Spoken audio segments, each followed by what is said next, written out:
What happens if you publish a paper and then immediately after that you find something that should have been included in that paper?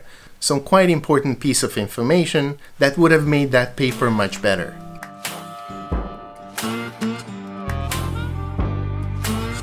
So you finally publish a paper in a peer-reviewed journal and you're ecstatic. It took a long time. You spent a year writing it, and then it was another year and a half to step through the peer review process and finally get it published. This all makes you feel proud and you feel like an accomplished scholar.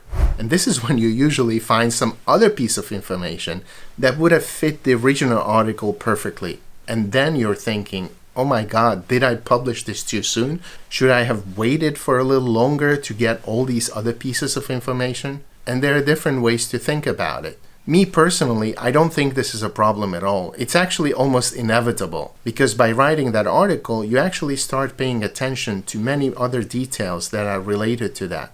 And this is something you were not doing before.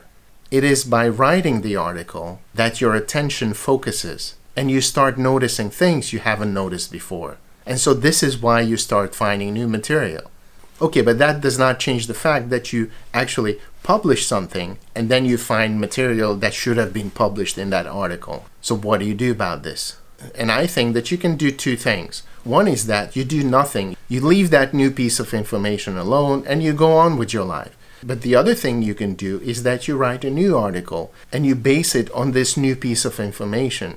But when you do this, I would avoid focusing on the original problem and writing this new article as a continuation of that. Instead, you need to find a new angle, a new focus. Because if your original article was about the social history of XY, you don't want to write the second article with the title, The Social History of XY Continued, or Reconsidering the Social History of XY, or The Social History of XY Again. Instead, you want to spin it in a different way. So if somebody reads it, she would notice the connection between the two articles, but then she would not find it boring to read the second one. So in a sense, you could treat your original article as somebody else's article, and then in your new article, instead of reacting to that, you introduce a new angle which fits your new piece of information. And so you write about that.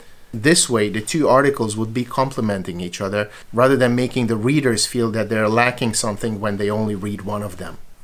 Okay, so this is what I would do if I found some new piece of information that is related to something I just published. In fact, this is how scholars write many of their articles. They work on a problem, write a paper, publish it, then discover something new, and then write a different paper about it, and then publish that again, and then find something more, and then keep publishing. It's perfectly normal to be publishing on the same general topic, but you have to present each article in a separate way, so it does not feel dependent on something you've done before. And it's not repetitive. You want to bring value to the reader, and you can do this by each time packaging your ideas in a slightly different way. Okay, let me know what you think or what your experience with this has been. Hope this was useful. Thank you for watching and see you next time.